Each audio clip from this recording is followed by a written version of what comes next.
जम्मू में साल 1947 में पीओके के मीरपुर में हुए कत्लेआम के शहीदों को याद कर उन्हें खराज अकीदत पेश किया गया।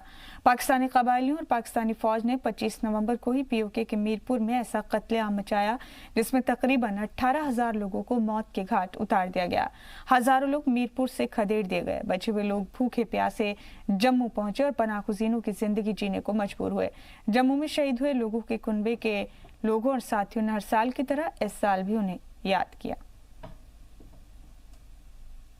भूलो मत शहीदों की कुर्बानी को, भूलो मत, भूलो मत। आज क्या है? जम्मू के महेशपुरा चौक पर जमा हुए ये लोग पीओके के मीरपुर में हुए कत्लेआम के शहीदों के रिश्तेदार और साथी हैं। गुलाम कश्मीर से उजड़कर पाक कबायलियों की कत्लो गारत में हजारों अपनों को खोने का गम उन्हें अब भी सताता है और रह रहकर अपनों को याद कर उनकी आंखें भर आती हैं। महेशपुरा चौक पर जमा हुए इन लोगों में 4 पुश्तों के लोग शामिल हैं। सबसे बुजुर्ग पुश्त वो जिसे जम्मू कश्मीर के हिंदुस्तान में इंजमाम के बावजूद अपने घर और अपनी ज़मीनों को खोकर पनाह गुज़ीर बनना पड़ रहा था।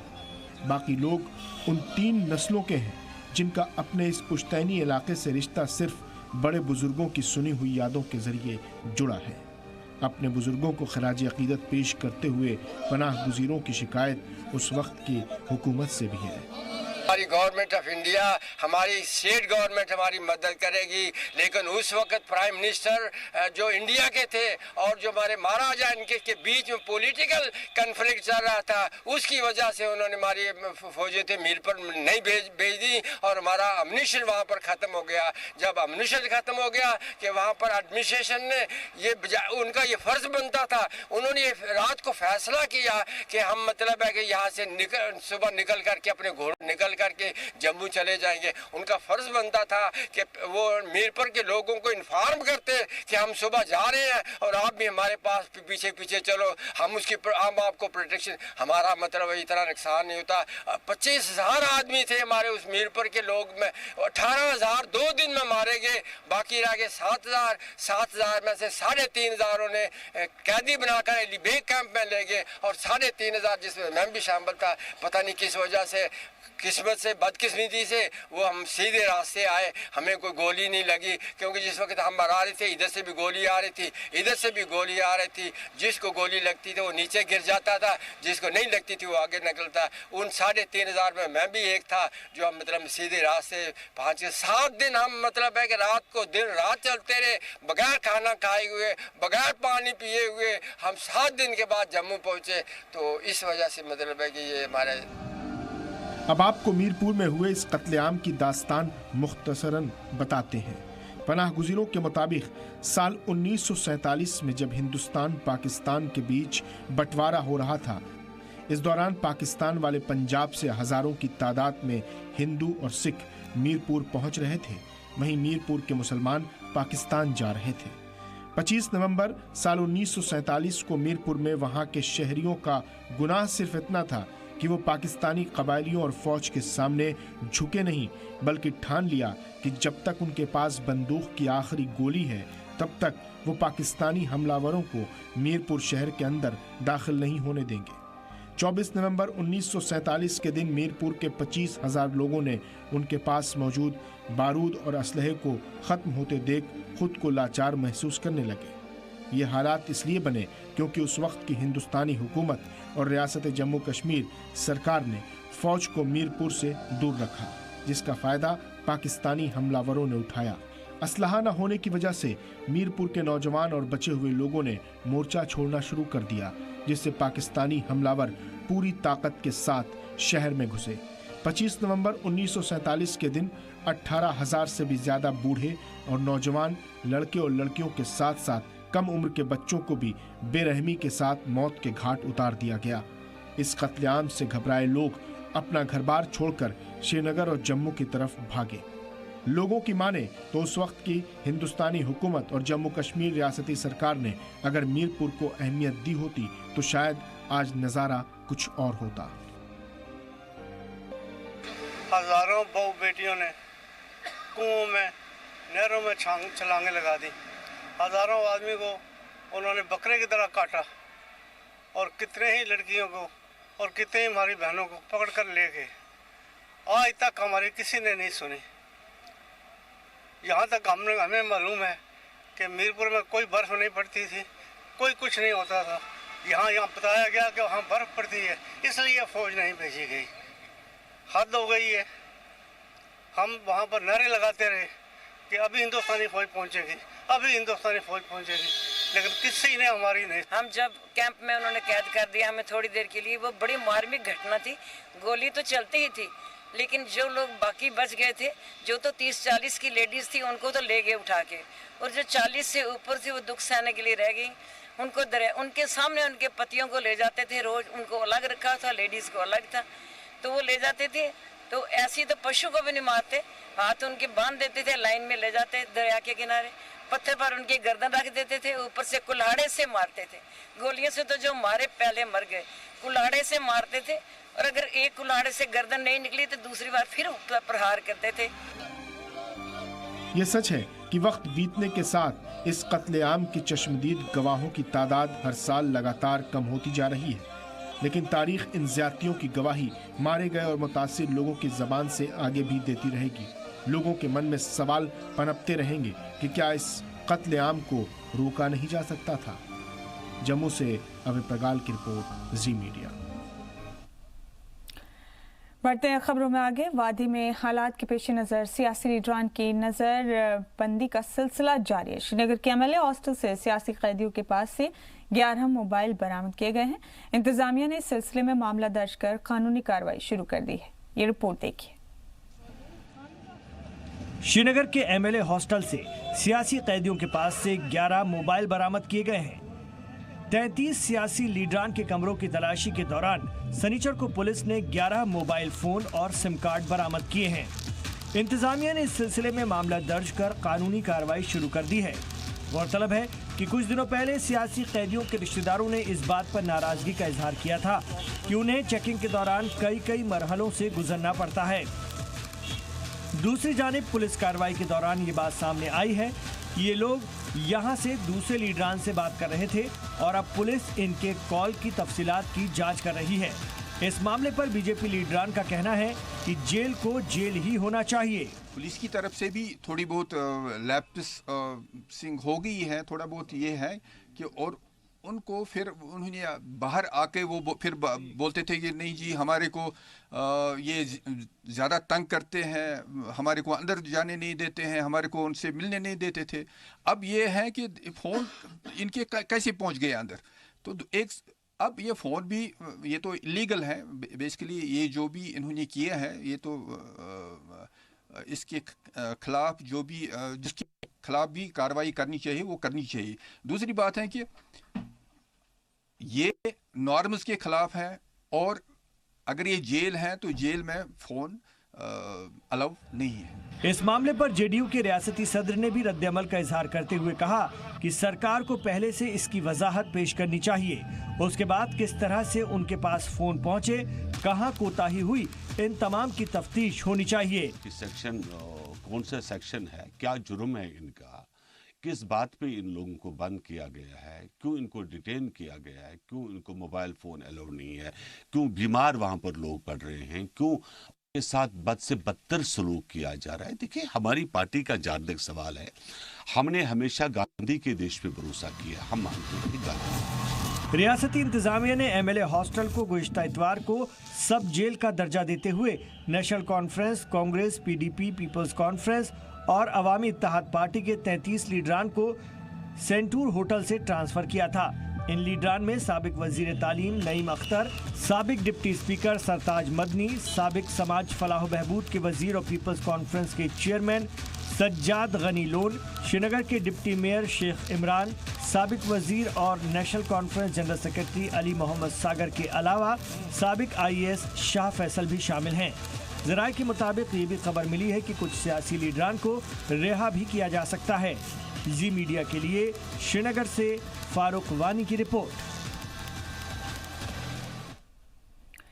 और रामबन के गुल में बीजेपी की जानिब से मुनक्किद एक प्रोग्राम में कांग्रेस के कई वर्कर्स बीजेपी में शामिल हो गए, जिनमें गुल के कांग्रेस ब्लॉक प्रेसिडेंट अल्ताफ हुसैन लोन, सैयद डार भी शामिल हैं। इस मौके पर बीजेपी के ओहदेदारान समेत वर्कर्स भी मौजूद रहे। हम अच्छा फील कर रहे हैं कि आने वाले चंद समय में हम यही सोचते हैं कि भाई सड़कें, बिजली, डेवलपमेंट हर अदारे में हो और हमारे को प्रोजेक्ट जो है आगे अच्छा चले। और इसी में दिल्ली सरकार से यही उम्मीदें करते हैं कि भाई हमारे आज तक जो था उन्होंने। गवर्नमेंट को मुबारकबाद देता हूँ बीजेपी वालों को कि जो इतना बड़ा कदम जो कि कोई गवर्नमेंट आज दिन तक नहीं उठा सकी वो कदम इन्होंने उठाया। और मैं आगे उम्मीद करता हूँ इस गवर्नमेंट से कि हम मतलब आम लोगों की भलाई के लिए कोई ज़्यादा से ज़्यादा काम करें। अच्छा महसूस कर रहे हैं। जम्मू लद्दाख यूटी बनने के बाद जो सरकार के फैसले से हम बहुत ज़्यादा खुश हैं। हमें ये उम्मीद है कि आगे जो यूटी बनने के बाद बहुत अच्छे काम होंगे, जैसा कि जो ये जहाँ पे पहले जो ये हमारे लीडर लोग थे, जो भी फंड्स वगैरह आते थे। और इस बीच आपको बता दें कि आर्टिकल 370 हटने और जम्मू कश्मीर के यूटी बनने के बाद से ही इस पर सियासत जमकर हो रही है। ऐसे में लीडरान के साथ साथ आम लोग भी अपनी बात रख रहे हैं। जी सलाम की कोशिश है कि आप लोगों तक आम लोगों की राय भी ज्यादा से ज्यादा पहुंचाई जाए। रामबन में रियासत के यूटी बनने के फैसले पर लोग खुश हैं। खुश इसलिए क्योंकि उन्हें उम्मीद है कि अब तरक्की की राह में जो रोड़े थे वो हटा दिए गए। लोगों की उम्मीदें पहले के मुकाबले बढ़ी हैं। उनका कहना है कि अब यूटी के गरीब तबकों को फायदा होगा। हम अच्छा फील कर रहे हैं कि आने वाले चंद समय में हम यही सोचते हैं कि भाई सड़कें, बिजली, डेवलपमेंट हर अदारे में हो और हमारे को प्रोजेक्ट जो है आगे अच्छा चले। और इसी में दिल्ली सरकार से यही उम्मीदें करते हैं कि भाई हमारे आज तक जो था उन्होंने जो भी किया उन्होंने जो हो सकता अपने घर भरे हों, ठीक है। हम ये चाहते हैं कि अब हमारी उम्मीदें ही सरकार से है क्या, इसीलिए हम तो खुश हैं भाई इसमें। गवर्नमेंट को मुबारकबाद देता हूँ बीजेपी वालों को कि जो इतना बड़ा कदम जो कि कोई गवर्नमेंट आज दिन तक नहीं उठा सकी वो कदम इन्होंने उठाया। और मैं आगे उम्मीद करता हूँ इस गवर्नमेंट से कि हम मतलब आम लोगों की भलाई के लिए कोई ज़्यादा से ज़्यादा काम करें। अच्छा महसूस कर रहे हैं। जम्मू लद्दाख यूटी बनने के बाद जो सरकार के फैसले से हम बहुत ज़्यादा खुश हैं। हमें ये उम्मीद है कि आगे जो यूटी बनने के बाद बहुत अच्छे काम होंगे, जैसा कि जो ये जहाँ पे पहले जो ये हमारे लीडर लोग थे, जो भी फंड्स वगैरह आते थे, ये उनके जेबों में चला जाते थे। हम ये उम्मीद रखते हैं कि सरकार कोई काम करे जो ग्राउंड लेवल पे हमें दिखे, ऐसा काम हो। अगर फिर यही जो यूटी बनने के बाद जो पहले जो हमारे जो ये लीडर लोग लूटते थे ऐसा ही हुआ तो मुझे नहीं लगता है कि यहाँ ढंग से कुछ चलेगा। और जम्मू में नेशनल वेलफेयर सोसाइटी तश्कील की गई है। जम्मू में एक प्रेस कॉन्फ्रेंस में सोसाइटी के चेयरमैन शिवरतन सिंह ने कहा कि सोसाइटी की तश्कील का मकसद गरीब लोगों की मदद करना और नौजवानों को गलत रास्ते पर जाने से रोकना है। उन्होंने कहा कि सोसाइटी के जरिए लोगों को उनके हक के तय बेदार भी किया जाएगा।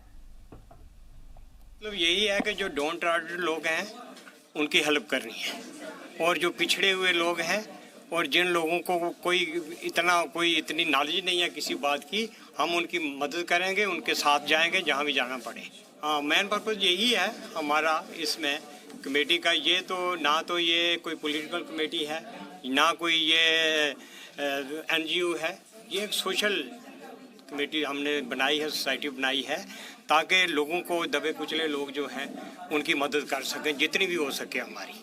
लड़कियों को बाइख्तियार बनाने के मकसद से राजौरी जिले के दूर दराज के इलाकों में बेटी बचाओ और बेटी पढ़ाओ प्रोग्राम के तहत एक बेदारी प्रोग्राम चलाया जा रहा है। ये प्रोग्राम खास तौर से उन गरीब कुनबे की लड़कियों के लिए चलाए जा रहे हैं जो राजौरी के दूर दराज के इलाकों में रहती हैं।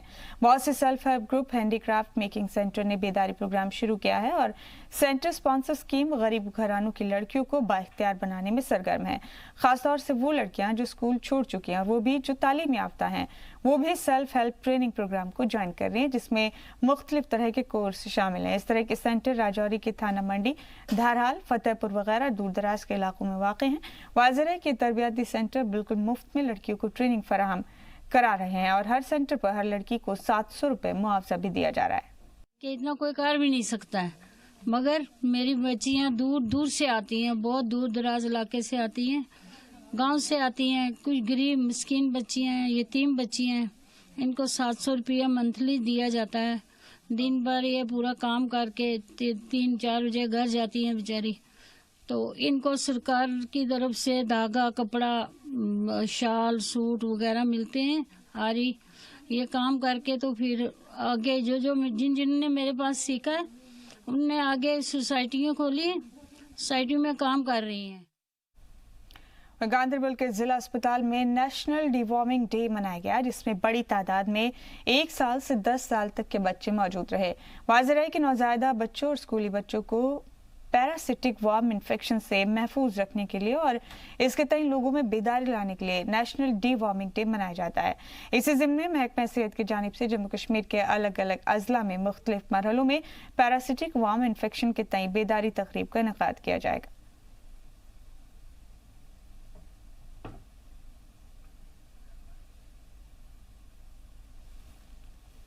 अहम है क्योंकि बच्चों में ज़्यादातर होता है, यहाँ कीड़े वगैरह ज़्यादा होते हैं इसमें, और कीड़े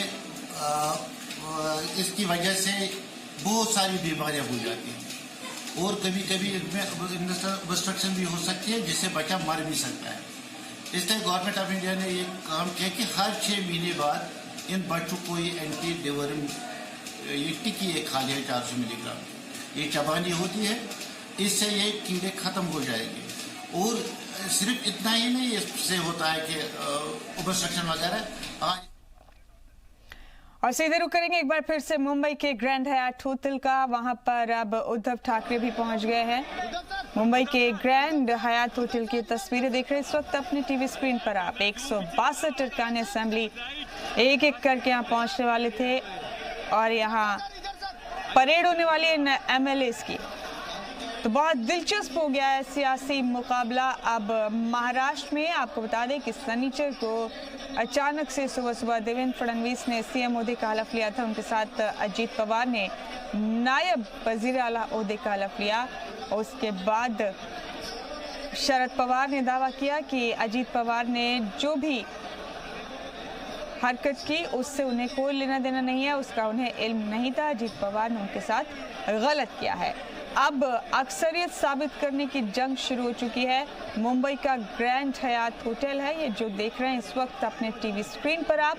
आपको बता दें कि आपसे थोड़ी देर में यहाँ परेड होने वाली है। 162 अरकान असेंबली अपने साथ होने का दावा किया है शिवसेना, कांग्रेस और NCP ने।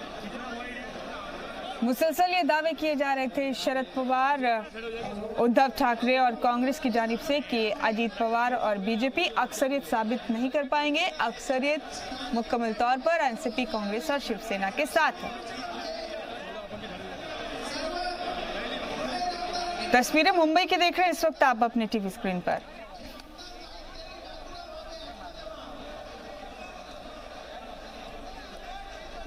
बताया जा रहा है कि 162 अरकान असेंबली यहाँ पहुंचने वाले हैं और फिर थोड़ी देर में परेड की जाएगी।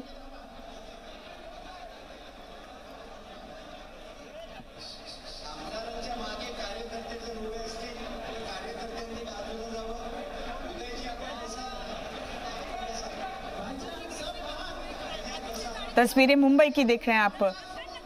तो में बेहद मुकाबला दिलचस्प हो गया है। अब दोनों फरीक में अब देखना होगा कि महाराष्ट्र में आखिर क्या होता है।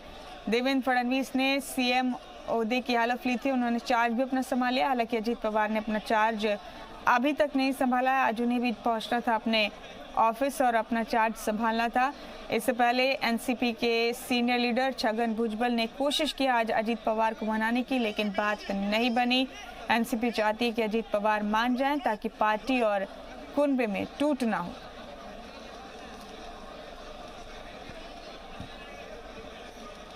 आदित्य ठाकरे भी नजर आ रहे हैं तस्वीरों में। उद्धव ठाकरे भी यहाँ पहुंच गए हैं।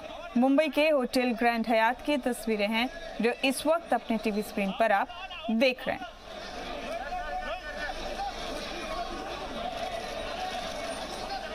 जानना दिलचस्प होगा कि क्या NCP, कांग्रेस और शिवसेना ने जो दावा किया था कि 162 अरकान उनके साथ है, वो उस पर खरे उतरेंगे? क्या 162 अरकान इनके साथ है? और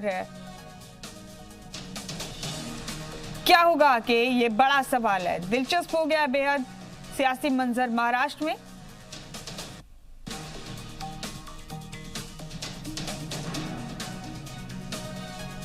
तस्वीरें मुंबई की देख रहे हैं आप। इस बीच आज एक अहम और बड़ी खबर यह भी आई थी कि अजीत पवार को 70,000 करोड़ रुपए के सिंचाई घोटाले से क्लीन चिट दे दिया महाराष्ट्र एंटी करप्शन ब्यूरो ने। और ये तस्वीरें इस वक्त बेहद दिलचस्प तस्वीरें मुंबई से सामने आ रही हैं। ग्रैंड हयात होटल की तस्वीरें हैं। परेड कराई जाएगी 152 अरकान असेंबली की। एक तरह से ताकत का मुजाहरा किया जाएगा यहाँ कांग्रेस, एनसीपी और शिवसेना की जानिब से। और ये दावे जो इन तीनों जमातों की तरफ से बार बार किए जा रहे हैं कि अक्सरियत उन्हीं के साथ है, इस दावे को भी साबित करने की कोशिश की जाएगी। सीधी तस्वीरें मुंबई की देख रहे हैं इस वक्त आप। शनिचर को सुबह सुबह अचानक देवेंद्र फडणवीस ने सीएम ओहदे का हलफ ले लिया था। अजीत पवार ने उनके साथ डिप्टी सीएम ओहदे का हलफ लिया। थोड़ी देर बाद शरद पवार ने खुलासा किया कि अजीत पवार ने जो कुछ किया है इसका उन्हें इल्म नहीं था।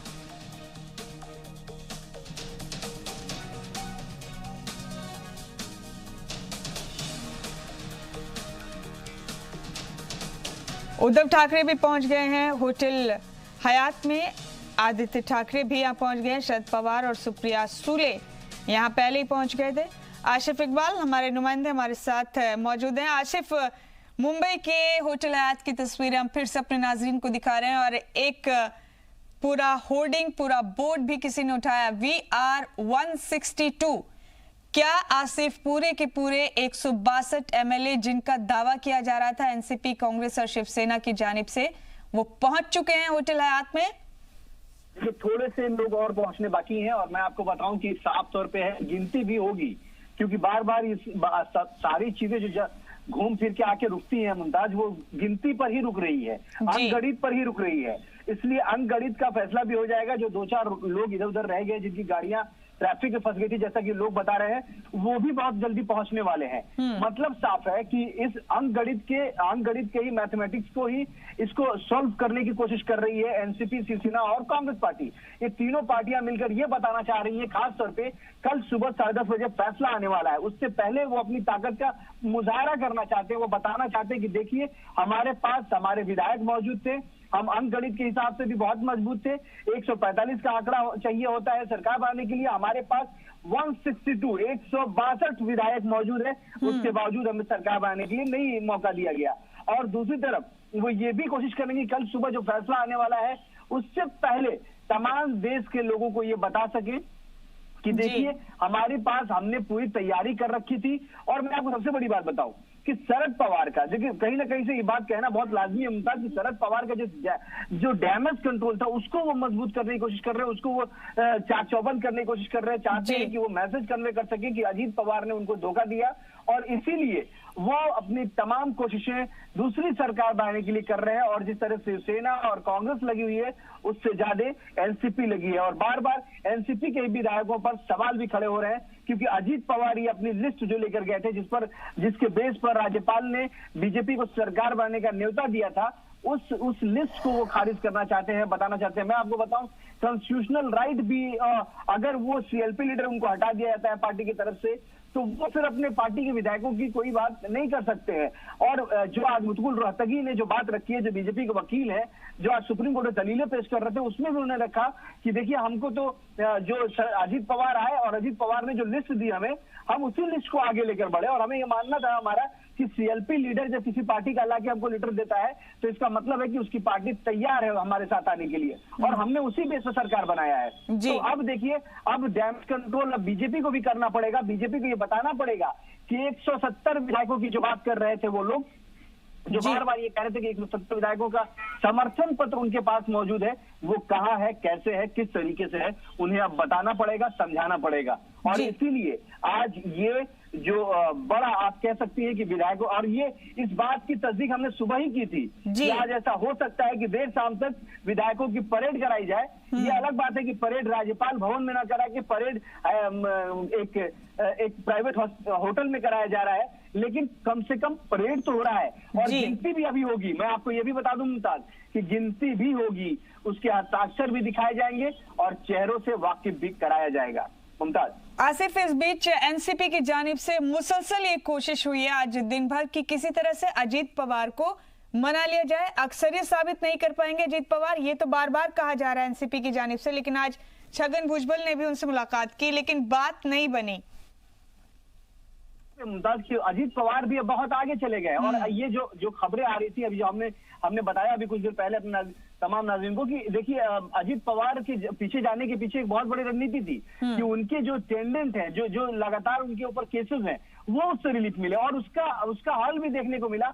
48 घंटे के अंदर उनको 7,000 करोड़ के घोटाले में उनको 9 केसेस पर उनसे जो है 9 केसेस जो थे उनको उससे हटा लिया गया, उनके ऊपर से केसेस हटा लिए गए, तो उनको एक बड़ा रिलीफ मिला है सरकार बनते ही, उप मुख्यमंत्री बनते ही। तो वो जानते थे क्योंकि वो बहुत आगे जा चुके हैं, वापस वहां से मुड़ना अजीत पवार के लिए बहुत मुश्किलें साबित कर सकती हैं, लेकिन क्योंकि शरद पवार हैं, क्योंकि वो चाचा हैं उनके और यहाँ इस वक्त चाचा की साख बट्टे पर लगी, दाव बट्टे पर लगी है और उसको वो चाहते हैं कि अपनी चीजों को वो बेहतर बना सके। और शरद पवार ये बताना चाह रहे हैं बार बार कि देखिए हमने जो कमिटमेंट शिवसेना और कांग्रेस साथ किया है उसको हम फुलफिल करने के लिए आगे बढ़ेंगे, चाहे भतीजा हमें डिच करे या फिर कुछ भी करे। आसिफ, अब उद्धव ठाकरे भी पहुंच गए, आदित्य ठाकरे भी यहाँ पर हैं, सुप्रिया सुले, शरद पवार यहाँ पर हैं। अभी थोड़ी देर में परेड भी की जाएगी, आपने बताया गिनती भी इनकी की जाएगी। ये जो पूरी कवायद है आसिफ, ये जो अपनी ताकत के मुजाहिरे का प्लान एक तरह से एक तरीका है, एक हिकमत अमली है कि इस तरह से अपनी ताकत का मुजाहिरा करें। बताएं कि अजीत पवार ने जो किया वो कितना गलत था, आपको क्या लगता है स्ट्रेटेजिकली ये कितनी मुफीद साबित हो सकती है अगर ऐसा कर पाने में कामयाब हुए तो? देखिए सबसे बड़ी चीज क्या है मुमताज, कहते हैं कि हम इसकी बात हम सुबह भी कर रहे थे कि राजनीति में मैसेज कन्वे करना बहुत बड़ी बात होती है और कहीं ना कहीं से ये जो लोग तीनों लोग मिलके जो बात करेंगे वो अब एक बात समझ लीजिए कि इससे साफ हो जाता है कि ये तीनों लोग एक प्रेशर टैक्टिक्स के तहत एक मैसेज कन्वे करेंगे। ये बताना चाहते हैं पूरे आवाम को, पूरे देश को कि देखिए हमारे पास इतने विधायक मौजूद हैं, जितना समर्थन को चाहिए, जितना सरकार बनाने के लिए जरूरी है उससे भी ज्यादा चाहिए हमारे पास मौजूद है, उसके बावजूद हमें सरकार बनाने के लिए न्योता नहीं दिया जा रहा है। आखिर किस बात का इंतजार है, किस बात की अड़चन है? और जो हमारे सोर्सेज बता रहे हैं, देखिए हमारे सोर्सेज बता रहे हैं कि हो सकता है मुमताज कि कल जो सुबह 10:30 बजे फैसला है उसमें 24 से 48 घंटे का समय निर्धारित कर दिया जाए फ्लोर टेस्ट के लिए, जो हमें जानकारी मिल रही है।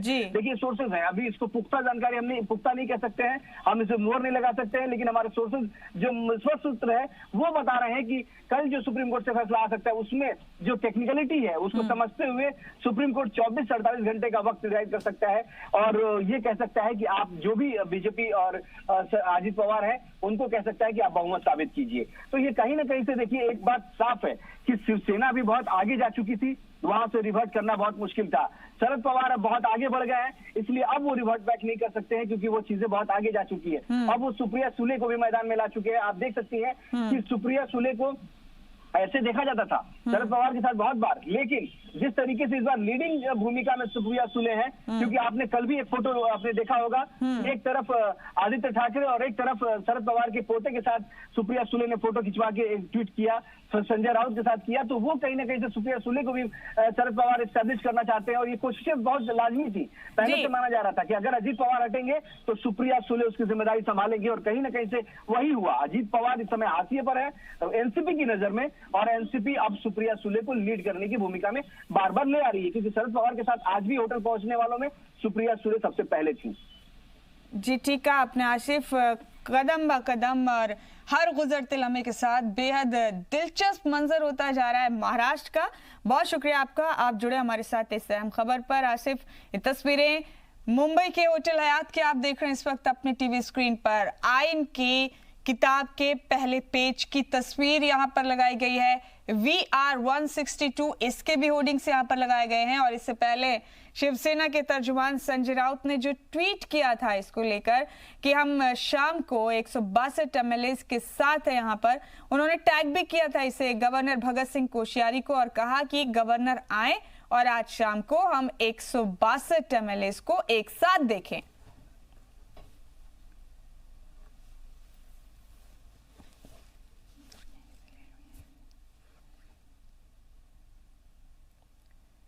मुंबई की तस्वीरें, दिलचस्प होता जा रहा है मुंबई का मंजर।